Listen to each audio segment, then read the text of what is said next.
We have to be sure that we're humanizing our online experiences and bringing those people to people experiences to the center, whether it's student to student or student to instructor or large group, small group. I think that's critical to the success of every student.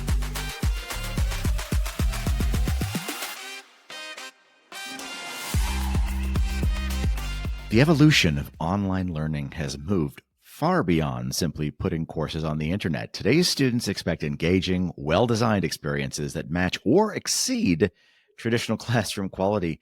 As universities navigate this changing landscape, expert guidance is more crucial than ever, which is why I'm so excited to be joined by Dr. Whitney Kilgore, co-founder and chief academic officer of iDesign, who has spent her career helping institutions build and scale successful online programs. We'll explore where online learning is headed and how universities can prepare for what's next. So glad to have you here, Dr. Kilgore. Thank you for having me, Ray. I spent some time working with institutions on online programs in various capacities, and I have seen this struggle between balancing innovation like asynchronous learning and new methodologies for pedagogy online with the traditional education that a lot of faculty would tout. So you've been helping universities build online programs for years. What's your perspective on how this tension has evolved and where do you see it heading? I'll start with a story. About 22 years ago, when I first started helping faculty design online curriculum, I remember walking into a classroom setting and being at the front of the room and talking about what it would take to transition to something online that was of high quality. And looking around the room, it was not uncommon to see arms crossed or the look of disdain. You can't make me do this. And that was, maybe back then 90 to 95% of the people in the room. And today, more people are leaning in and ready to learn more about how they can teach in an online environment, how they can build online curriculum that will engage and excite the learner.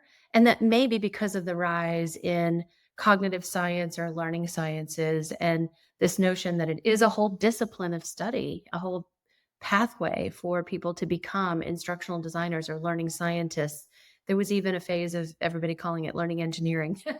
but um but really the passion that goes into building online curriculum, and I say passion because those of us that end up in this world really want to create access points for students who wouldn't have them otherwise. It's for that non-traditional 18-year-old learner, right? It's actually the working mom with a couple of kids who can't get to campus, who needs the educational pathway that they're choosing in order to advance their career and take care of those children and set an example for them too. And so these cognitive scientists, learning technologists, they're all looking at how to leverage the affordances of technology. So when you think about the transition in what online learning used to look like, at least back in my early days, we used conference calls, right? Now we're all on Zoom or Right. Teams or insert name of synchronous platform here. And I think that transition of the technologies changing, not just recently and rapidly, but in the last 20 years has also opened up the ability for us to leverage those affordances in order to create truly engaging opportunities for students to dig in to their content and to the application of that information in a real world context.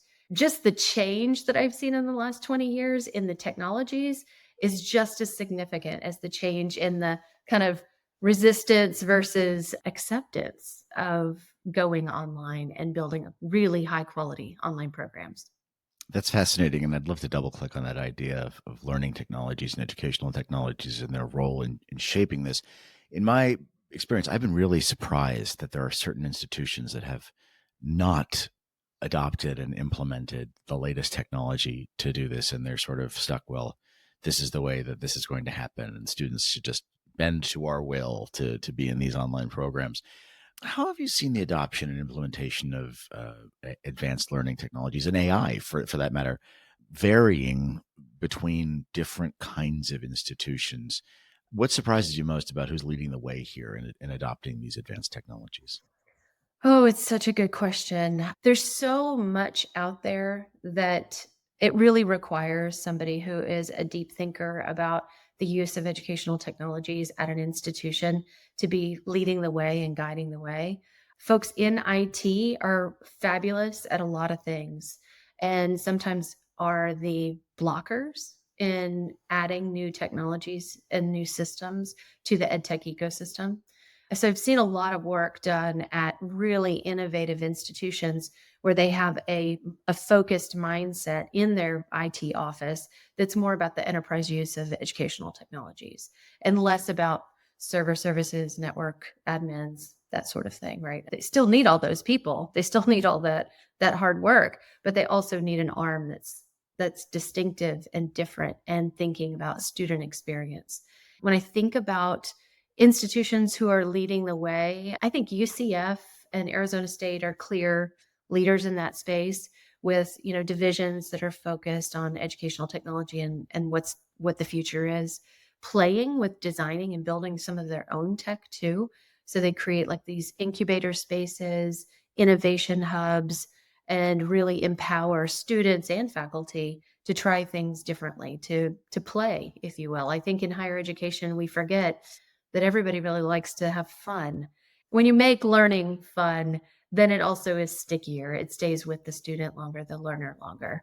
I think, when I look at implementation of AI, because you asked that specifically, that's really hit or miss right now. I think what we're seeing in the maturation of online learning from those early days I talked about with conference call lines and HTML code, a lot of that to write up pages back past MySpace times. I think now we're seeing AI as kind of the new challenge. The internet was a big challenge for universities. Now it's AI. And how do you use AI in a really smart way that keeps the human at the center?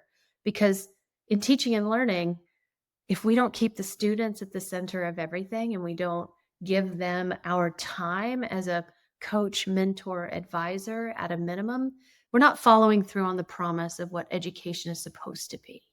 And I believe that we have to be sure that we're humanizing our online experiences and bringing those people to people experiences to the center, whether it's student to student or student to instructor or large group, small group. I think that's critical to the success of every student. So when I start looking at some of the ways AI is being used, you've seen lots of examples, whether it's a chat bot. Some of that can be done really smartly. You've seen Georgia State launch their chatbot that's helping first generation students, students of color, all get through the financial aid cycle where they would get blocked previously because they had to talk to a human. They didn't feel as comfortable telling a human about their personal family stories. And they're more comfortable just telling an AI chatbot. So there are ways AI chatbots can be fabulous. But in a classroom setting, when a student has something going on, they actually sometimes really need their instructor. And so there may be ways that AI can be used really smartly and also not so great, right? And we're seeing faculty adoption of AI now in really creative ways. I was just at a AI conference. Well, now I say just at an AI conference. It was probably a year and a half ago at the University of Central Florida. Feels like yesterday. And I saw a faculty member tell the tale of asking students to write a story using Marvel comic characters and the hero's journey, but leveraging AI to do that, and kind of gave them some ideas on how they could prompt AI to do that, but cite three sources. Then taught the students to go to the EBSCOhost database and look up those sources that were cited to ensure that they were high quality or real and not hallucinations. And I thought that was a really interesting way of getting students to start using the library database early in their education. So to me, that was one of those aha moments where I thought, oh, this is actually really clever. And I think a lot of faculty are concerned about students' use of AI. And so there's tools now coming out that are, you know, AI detection tools and that sort of thing, which I don't know if that's the way we need to go. We may need to shift more towards thinking about AI as a partner in the student experience or journey, and how we, instead of being the leader of that learning, can be the co facilitator or the mentor coach. I'd love to kind of double back on the faculty element of your answer and talk a bit about faculty attitudes.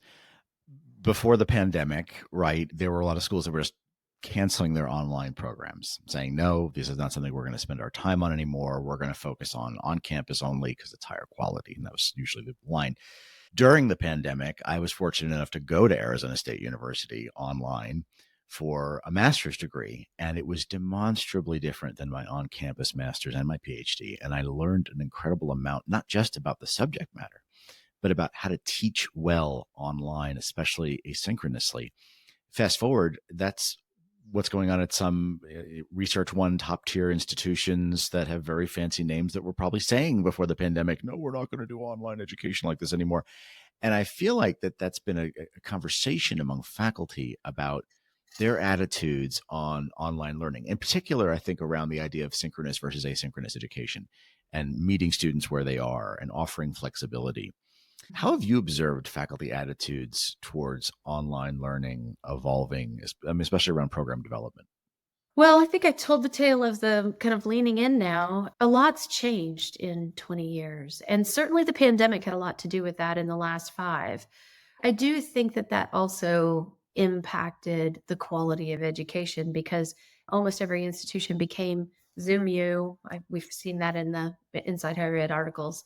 However, it did bring some people out of their shell into thinking differently about the possibility of online. And we've seen the meta analysis, no significant difference between online and face to face for ages. But the attitude needed to shift in order to get us where we're going. And some of that might be from the macroeconomic forces that are impacting institutions right now, right? Where, we've got declining budgets, we've got grant funding in question. There are a lot of institutions that are trying to figure out how to increase their enrollment when they decided to hold on to their traditional face to face experience right up until the pandemic, and they're struggling, quite frankly. And students are voting with their feet, right? They're going to the institutions where they can get a high quality online experience. So the faculty attitude, the administration attitude is definitely affecting program design because now they know more than ever before that if you want to grow your enrollment, and not for every program, I don't mean underwater basket weaving, but if you want to grow your enrollment, that you have to build online programs, but you have to do that in a quality way. Let's think about that for a second, because I sometimes I look at institutions and I think, well, if I sit a faculty member out in front of my instance of Canvas or Brightspace or whatever LMS I'm using and say, make online course, some of them are just going to sort of take the overhead projector transparencies that they've been using in a classroom somewhere, God help those students, scan them and put them online. And you're right. I mean, the joke about underwater basket weaving, but there is some pedagogy that just simply does not translate that fluidly. And there needs to be this thing called instructional design. And I'm always surprised how it's like it dawns on faculty that there is a thing called instructional design that many were not trained in their PhD program how to do any kind of instructional design. They just sort of slap things together. How do you guide institutions to think differently about course design, especially when there's this concern about academic rigor? It's another really excellent question. So we start from a place of a program charter or project charter, which is really common in project management, and try to really distill what are the core values you want your students to come away with. What do you want them to say about their student experience? And how can we bake that into the DNA of every course that's built so that the students actually come away from that online experience saying those things and feeling that way? And when we start thinking about academic rigor and quality, truly at the core of that, alignment is rigor. So if you think about the what does a instructional designer do exceedingly well, I would say first and foremost, alignment, right? So you've got some sort of specialized accreditation standards you have to tick the boxes on, and you have to do your reporting relative to that over time. And at iDesign, for that particular reason, we've actually dug in on alignment to the tune of we've built a software platform called Align and are able to document and support accreditation reporting for institutions that are wanting to be able to demonstrate rigor. The reports that we can generate are phenomenal, but we don't start from a place of assignments and assessments. We start from the standards and then start thinking about how do students master that, and then work backwards to determine what are the content elements, what are the experiences that a student needs to have before they can demonstrate mastery of said standard. And so alignment is everything in instructional design. Let's move beyond that and talk about something that I've been thinking about, and we've talked a lot of this podcast about, is the idea that that traditional degree program, that accredited degree program, is evolving, and the rise of short form credentials, micro credentials, micro learning, skills focused stuff that companies are doing too. I mean, look at what Google's doing, and some other companies are putting out credentials like this. How do you see the traditional online degree program evolving, given what you just described, over the next 5 to 10 years? Micro learning is really great in an ever changing world, right? So we need a well educated workforce that's also well rounded. So a college degree still has its place. But when you start thinking about the world of work that's ever changing, and, and AI has a lot to do with that too, I think we're going to see a continued rise in apprenticeships and internships. We're going to see a lot of change in, hopefully, a lot of change in our career and technical education programs, both in K 12 and higher ed as well. But creating an applied technology programming path is really critical. What we used to call vocational education back in my days in K 12, which was a really long time ago, I think that's fallen by the wayside. And we focused, even in K 12, more on reading, writing, arithmetic, and steered away from some of those vocational education platforms or programs that would support entrepreneurship, right? When we start looking at some of the reports on the future of work and what that looks like, there are going to be massive changes across every industry. I'll use agriculture, for example. The agriculture industry is starting to see the rise of the drone instead of the tractor in order to spray the crops.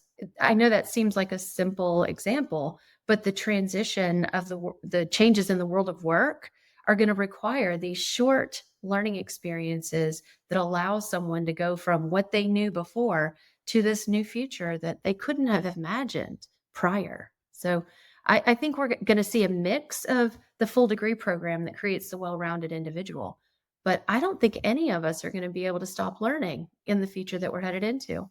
I agree. It's interesting. You made me think about vocational training I went through in high school, and I remember cast welding. I remember working on an engine. I remember wood blocks and vices. I remember burning my hand when I was trying to bend neon tubing. I mean, the things that we learned back then seem so far away from what I would need today to be competitive vocationally.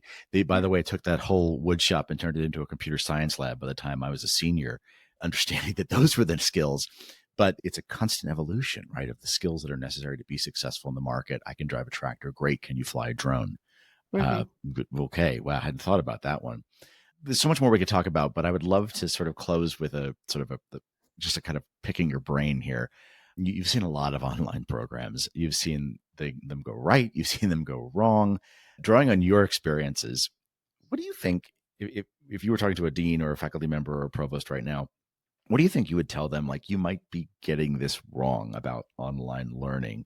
Like, this is where you should be going because this is where you're predicting things are going. What are folks getting wrong, and what should they be prepared for? I think in the last 5 years, the biggest mistake I've seen is the emergency remote teaching being overutilized after the pandemic as a way to deliver online learning. I think we'll see how that plays out in the marketplace.